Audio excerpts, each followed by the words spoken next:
Welcome to మెగాని TV off the record. AP politics లో ఇప్పుడు సరికొత్త సమీకరణాలు తెరపైకి వస్తున్నాయి. గత ఎన్నికల్లో ఎక్కడైతే పట్టు చేజారిందో తిరిగి అక్కడి నుంచే తమ మార్కు పాలిటిక్స్ మొదలు పెట్టాలని వైసీపీ చూస్తుందా? అవునని అంటున్నాయి తాజా పరిణామాలు. సామాజిక సమీకరణాల మీద ఫ్యాన్ అధిష్టానం స్పెషల్ ఫోకస్ పెట్టిందా అంటే క్షేత్రస్థాయిలో జరుగుతున్న పరిణామాలు దానికి అద్దం పడుతున్నాయి. ముఖ్యంగా గత ఎన్నికల్లో దూరమైన కాపు సామాజిక వర్గ ఓటు బ్యాంకును మళ్లీ ఆకట్టుకునేందుకు తెర వెనుక పక్కా ప్లానింగ్ జరుగుతున్నట్టు పొలిటికల్ సర్కిల్స్ లో టాక్ నడుస్తుంది.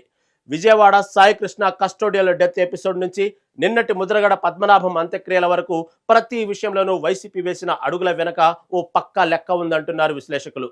ఇంతకీ ఏంటా లెక్క? గోదావరి జిల్లాల నుంచి ఉత్తరాంధ్ర వరకు వైసీపీ వేస్తున్న స్కెచ్ ఎలా ఉంది? Let's watch.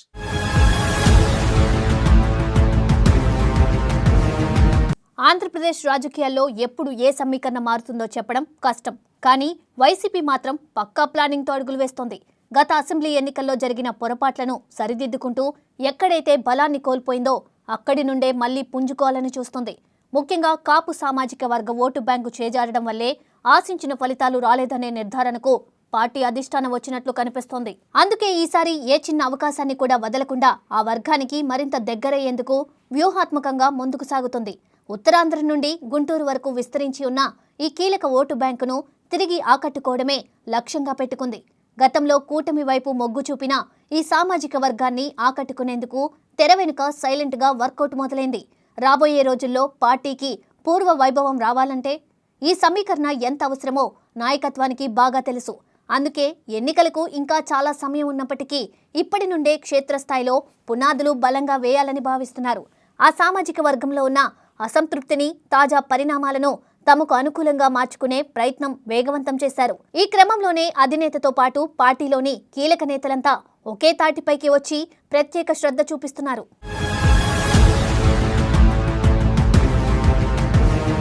రాజకీయాల్లో ప్రతి అడుగు వెనుక ఒక ప్రత్యేకమైన వ్యూహం ఉంటుంది అనడంలో ఎలాంటి సందేహం లేదు. విజయవాడలో జరిగిన Sai Krishna custodial death episode నుండి మొన్నటి ముద్రగడ పద్మనాభం అంత్యక్రియల వరకు వైసీపీ తీసుకున్న ప్రతి నిర్ణయం ఇప్పుడు చర్చనీయాంశంగా మారింది.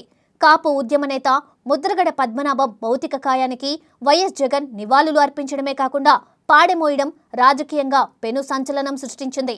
కేవలం అంతిమ సంస్కారాల్లో పాల్గొనడమే కాకుండా ఆ ప్రక్రియ ముగిసే వరకు జగన్ అక్కడే ఉండిపోవడం అందరి దృష్టిని ఆకర్షించింది. పొలిటికల్ పండితుల విశ్లేషణల ప్రకారం ఇది కేవలం ఒక వ్యక్తికి ఇచ్చిన గౌరవం మాత్రమే కాదు, అంతకు మించి ఒక బలమైన రాజకీయ సంకేతం. నిబద్ధత కలిగిన ఒక సీనియర్ నాయకుడి మరణం పార్టీకి తీరని లోటని చెప్తూనే ఆ వర్గ ప్రజల్లో ఒక నమ్మకాన్ని కలిగించే ప్రయత్నం జరిగింది. ఇలాంటి భావోద్వేగపూరితమైన సందర్భాలను పార్టీ అధిష్టానం తమకు అనుకూలంగా మార్చుకోవడంలో సఫలీకృతమవుతోంది.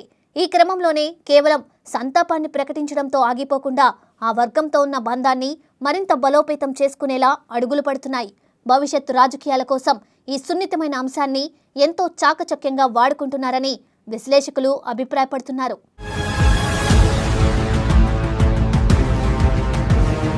విజయవాడ కృష్ణలంకకు చెందిన సాయి కృష్ణ ఉదంతం రాష్ట్ర వ్యాప్తంగా ఎంతటి సంచలనం సృష్టించిందో అందరికీ తెలిసిందే. ఆ కస్టోడియల్ డెత్ కేసులో వైసీపీ నాయకత్వం అత్యంత వేగంగా స్పందించి ప్రజాక్షేత్రంలోకి వెళ్ళింది. మాజీ మంత్రి అంబటి రాంబాబు ఈ ఘటనకు సంబంధించిన కీలక వివరాలను మీడియా ముందు ఉంచి ప్రభుత్వాన్ని నిలదీశారు. ఆ వెంటనే వైసీపీ అధినేత వైఎస్ జగన్ స్వయంగా బాధితుడి ఇంటికి వెళ్లి ఆ కుటుంబాన్ని పరామర్శించడంతో ఒక్కసారిగా రాజకీయ సెగరాజుకుంది. ప్రతిపక్షం చూపించిన ఈ వేగం వల్లే అధికార యంత్రాంగం కూడా తక్షణమే స్పందించక తప్పని పరిస్థితి ఏర్పడింది. ముఖ్యమంత్రి చంద్రబాబు నాయుడు సైతం బాధితులతో మాట్లాడడం, బాధ్యులైన పోలీసులపై చర్యలు తీసుకోవడం చకచకా జరిగిపోయాయి. అయితే వైసీపీ ఇక్కడితోనే ఆగిపోకుండా ఆ సామాజిక వర్గానికి చెందిన నేతలతో ప్రత్యేకంగా ఒక సమావేశాన్ని ఏర్పాటు చేసింది. ఆ మీటింగ్లో భాగంగా సాయికృష్ణ కుటుంబానికి 20 లక్షల రూపాయల ఆర్థిక సహాయాన్ని ప్రకటించి తక్షణమే అందజేశారు. అంబటి రాంబాబు, తోట త్రిమూర్తులు వంటి సీనియర్ నేతల ఆధ్వర్యంలో జరిగిన ఈ కార్యక్రమం సర్వత్రా చర్చకు దారితీసింది. ఇది కేవలం మానవతా దృక్పథంతో చేసిన సాయమా లేక రాజకీయ వ్యూహంలో భాగమా అనే చర్చ కూడా తెరపైకి వచ్చింది.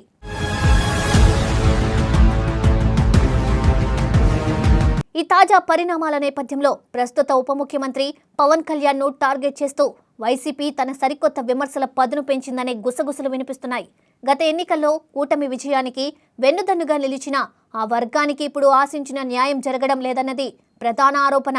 కీలకమైన సమస్యలు ఎదురైనప్పుడు డిప్యూటీ సీఎం స్పందిస్తున్న తీరుపై వైసీపీ నేతలు బహిరంగంగానే ప్రశ్నలు సంధిస్తున్నారు. ఆ సామాజిక వర్గం ఎదుర్కొంటున్న సవాళ్లను ప్రభుత్వం పట్టించుకోవడం లేదనే భావనను ప్రజల్లోకి తీసుకెళ్లే ప్రయత్నం జరుగుతుంది. ఇందులో భాగంగానే రాష్ట్ర వ్యాప్తంగా వివిధ ప్రాంతాల్లో వరుసగా ఆత్మీయ సమావేశాలు నిర్వహిస్తున్నట్లు సమాచారం. తమ వర్గానికి చెందిన నాయకులకు కూటమి ప్రభుత్వంలో సరైన ప్రాధాన్యత దక్కడం లేదనే అంశాన్ని విస్తృతంగా ప్రచారం చేస్తున్నారు. పవన్ కళ్యాణ్ కేవలం ఓట్ల కోసమే ఆ వర్గాన్ని వాడుకున్నారనే బలమైన వాయిస్ను ప్రజల్లోకి పంపుతున్నారు. ఈ వ్యూహాత్మక విమర్శల ద్వారా కూటమిలో ఉన్న సదరు ఓటు బ్యాంకును తమ వైపు తిప్పుకోవచ్చని వైసీపీ ఆశిస్తోంది. భవిష్యత్తులో ఈ అసంతృప్తిని మరింత పెద్దది చేసి పొలిటికల్ మైలేజ్ సాధించాలనే ప్లాన్ స్పష్టంగా కనిపిస్తోంది.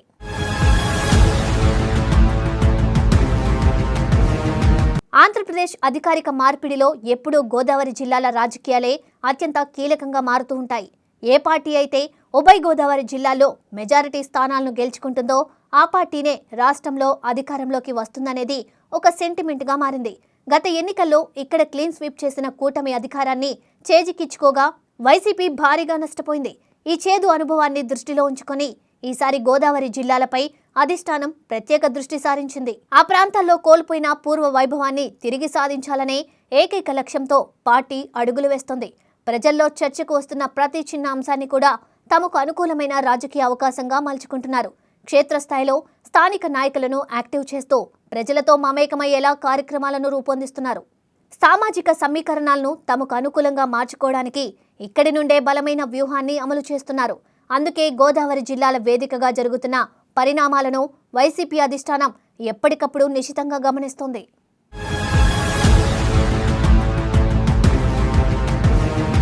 గోదావరి జిల్లాల వ్యూహం ఒకవైపు నడుస్తుండగానే ఇప్పుడు వైసీపీ అధిష్టానం తన ఫోకస్ను ఉత్తరాంధ్ర వైపు తిప్పింది. విశాఖపట్నం వేదికగా త్వరలోనే ఆ సామాజిక వర్గ నేతలతో ఒక భారీ సమావేశాన్ని నిర్వహించేందుకు సన్నాహాలు జరుగుతున్నాయనే సమాచారం.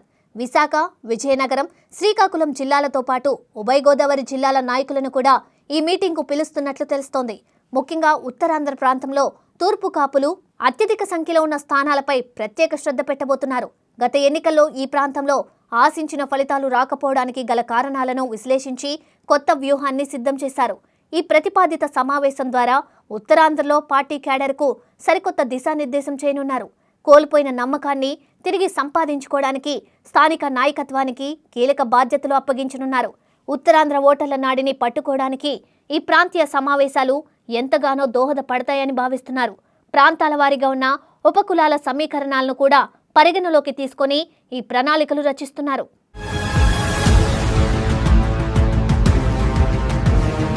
మొత్తం మీద చూస్తే ఎన్నికలకు ఇంకా 3 ఏళ్లకు పైగా సమయం ఉన్నప్పటికీ వైసీపీ ఇప్పటి నుండే ఎన్నికల మూడ్లోకి వెళ్లినట్లు అనిపిస్తోంది. గతంలో తమకు దూరమైన సామాజిక వర్గాలను మళ్లీ దగ్గర చేసుకోవాలనే పట్టుదలతో పార్టీ గట్టిగానే ప్రయత్నిస్తోంది. తాజా రాజకీయ పరిణామాలు, వరుస సమావేశాలు ఈ విషయాన్ని స్పష్టంగా అద్దం పడుతున్నాయి. సామాజిక సమీకరణాలపై ప్రత్యేక శ్రద్ధ పెట్టడం ద్వారా భవిష్యత్తులో ఎలాంటి సవాళ్లనైనా ఎదుర్కొనేందుకు సిద్ధమవుతున్నారు. పక్కా ప్లానింగ్తో పాటు దూకుడుగా వ్యవహరిస్తూ ప్రత్యర్థులకు గట్టి పోటీ ఇచ్చేందుకు పునాదులు వేస్తున్నారు.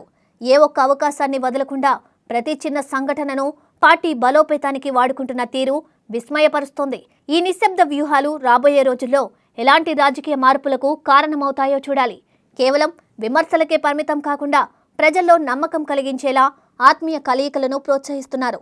ఏదేమైనా ఎక్కడైతే పట్టు కోల్పోయామో అక్కడి నుండే విజయ యాత్రను మళ్లీ మొదలు పెట్టాలనే వైసీపీ టార్గెట్ స్పష్టంగా నెరవేరుతున్నట్లు కనిపిస్తుంది. సో ఏం జరుగుతుందో తెలియాలి అంటే వేచి చూడాల్సిందే.